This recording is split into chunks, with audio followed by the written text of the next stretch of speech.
Joe Manchin mocked Bernie Sanders and his efforts to increase the federal minimum wage to $15 an hour. And he did it while speaking before the very lobbying group that effectively blocked the $15 an hour minimum wage in the Biden relief bill. Now, this is the National Restaurant Association, and they do not want a $15 an hour minimum wage. And so they were elated when they saw that conservative Democrats in the Senate voted down a $15 an hour minimum wage. Now, while speaking before these lobbyists, Senator Joe Manchin, who's a pretty conservative Democrat, said this: "We've been having meetings on minimum wage, and I can't for the life of me understand why they don't take a win on $11 an hour. Bernie Sanders is totally committed in his heart and soul that $15 is the way to go. Well, it might be the way to go, Bernie, but it ain't gonna go. You don't have the votes for it. It's not going to happen. So they're going to walk away with their pride saying we fought for $15, got nothing." So Nando, I'm gonna bring you in. What say you? I mean, I suspect you have a soft spot for Manchin, but at the same time, he's coming after your boy. He's coming after Bernie Sanders. What are you gonna do? Yeah. I do not have a soft spot for Manchin at all.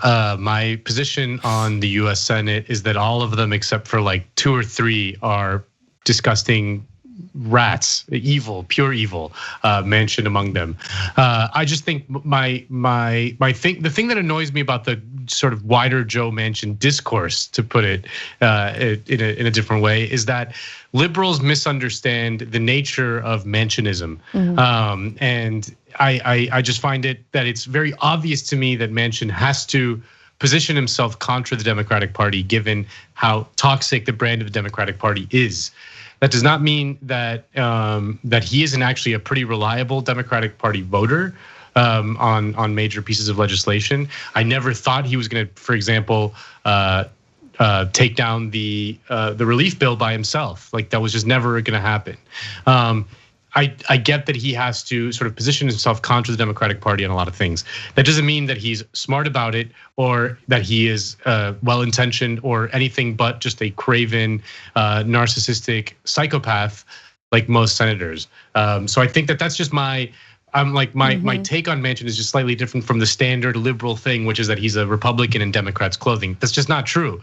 Like, if you look at his voting record, it's kind of like the inverse of Susan Collins or Olympia Snowe on the Republican side, where like Republicans all say that they're just Democrats with a Republican name in front of them, and then if you look at their voting record, they're like incredibly reliable Republican partisans. It's just that they have to, for the sake of their voters, position themselves not publicly that tied to the Republicans, but then quietly voting for everything that they actually do. So that's what I think Manchin is. It's just kind of the flip side of Susan Collins, and I think that the discourse around it from liberals should be different, in that instead of like feeding into the beast, so to speak, let him get away with victories like standing up to Neera Tanden. Who cares? Who cares? Like it's a completely irrelevant thing. Like, give him that stuff. Give him the sort of superficial stuff. Allow him to position himself away from the Democratic Party, but then buy him off with pork for West Virginia. I mean, that's how you do it. That's basic 101. You let him save face publicly, and then you give him 3 bridges in his state or whatever. That's how you do it. So, if you're doing realpolitik. No, now that you've explained it pretty clearly, now I kind of understand where our disagreement and miscommunication came from, because I agree with you 100% on all that.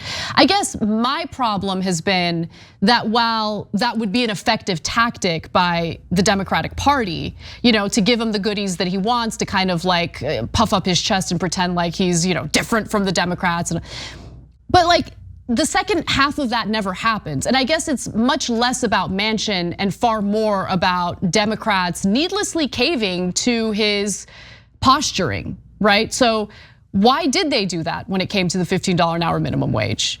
I mean, if he's not gonna be the one who ultimately holds up that bill, then why not fight him on it? Why not? Totally. Well, if you're asking me whether the Democrats are spineless, losers, then I would agree with you 100%. I just think that the onus really, like, you have to look at a guy like Manchin and give him an out to publicly save face while quietly doing a thing that you're the thing that you want to do anyway. That's how you do it. So with the infrastructure bill, I agree with you. Like, he was never gonna. It was always a bluff. He was never gonna take it down. Never, ever, ever, ever, ever.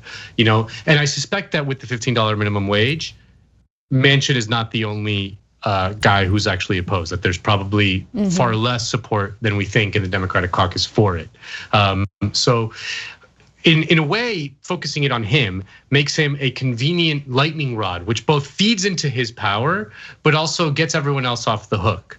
Yeah, if that makes sense. Like, yes, it does. Like personalizing it around this one guy from West Virginia who is a Democrat in a state that voted for Donald Trump by like 60 or 70 points, is so convenient and easy for the rest of the Democrats, and it actually kind of lets them off the hook. That's what frustrates me about Manchin discourse. It's like, you're doing it all wrong. It's backwards. I don't know how to explain it. That's what I'm trying to get at. And that's why, like, when we were discussing, his signing on to the PRO Act, why I think it's like a significant step, even though I don't think it's necessarily going to mean that the PRO Act is going to happen, was that it eliminates that thing I'm talking about, where it allows him to be the kind of public opposition to it, which allows other Democrats who are more anonymous, who no one's ever heard of, to quietly just like let the bill die, because Manchin doesn't support it, so whatever. With the PRO Act, this takes that little convenient tactic off the table. You know what I mean? Yes, I do. So in that sense, that's what I was thinking. Like, this is like a bit of progress. It's not, doesn't mean it's going to happen overnight. We have no labor movement, we have a weak labor movement, but it is a small little thing that takes away a argument that Democrats usually do. It's like, it's Joe Manchin. It's Joe Manchin. Yeah. And yeah. No, that's actually a really great point. So I totally understand where you're coming from now.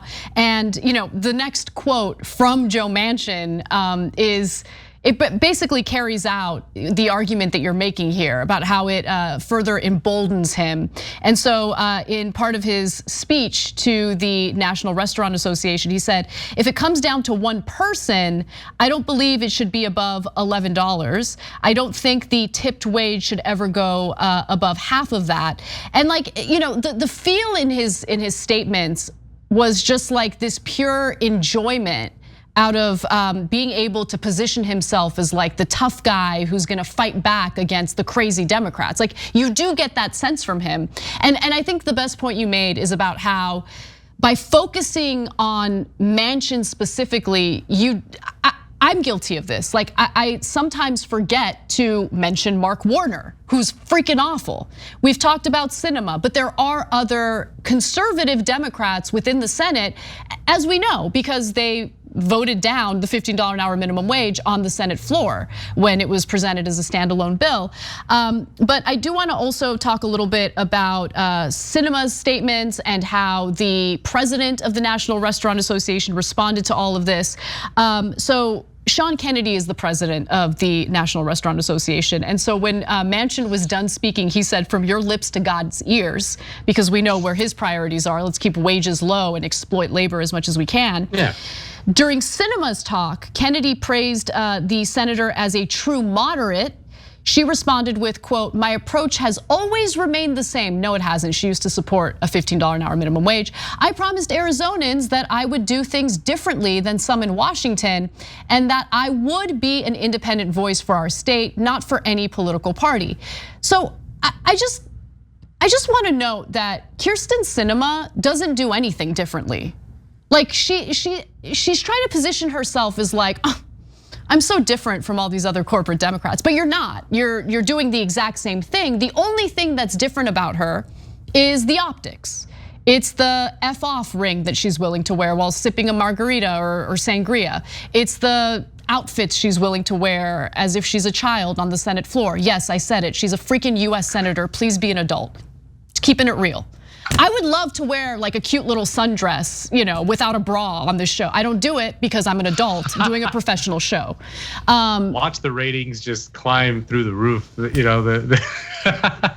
Just be an adult, for the love of God. Just have at least a little bit of respect as you're voting down increasing wages for people who are getting paid so little that they have to rely on government programs to make ends meet, even as they're working full time. So yeah.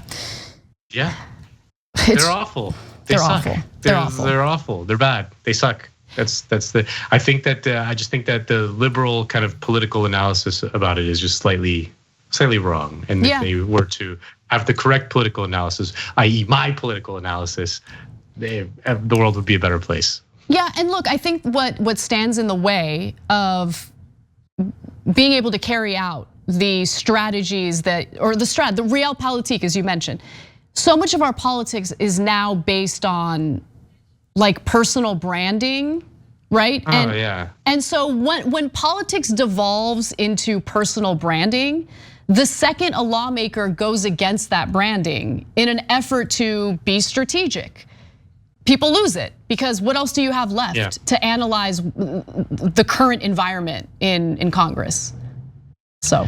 Well, and just liberals also just have been so long out of power, and I don't mean technically out of power. Like really, we've been in a sort of 40-year reaction period where the right has been dominant, but before that, liberals were dominant in American politics. Liberals dominated American politics from the 30s through the 90s. That they did.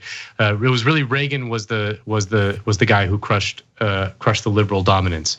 But when you're in the position of power, when you're used to exercising power, you do it, and you have the muscle memory to do it. And really, liberals have not had that for 40 years, so they don't even know how to do it. Like they don't even know what they want or how to do it. They've just lost. It's atrophied, so to speak. Like it's not a coincidence that when the right is ascendant, the savviest politician in America by far, Mitch McConnell, the guy who actually knows how to wield power in a meaningful way, knows how to like exercise power within his own caucus and within the broader politics, even though he is like anti-charismatic and just this like guy from Kentucky. It's because the right has been in power and exercising it, even when the Democrats are in the White House or control the Senate or whatever. Really, the dominant strain has been one of reaction, and we've been in that scenario for decades. So liberals just forgot. They forgot how to do it, and until someone kind of teaches them how to do it again, they're never going to be able to do this kind of realpolitik. Thanks for watching The Young Turks, really appreciate it. Another way to show support is through YouTube memberships. You'll get to interact with us more. There's live chat emojis, badges. You've got emojis of me, Anna, John, JR. So those are super fun. But you also get playback of our exclusive member-only shows and specials right after they air. So all of that, all you gotta do is click that join button right underneath the video. Thank you.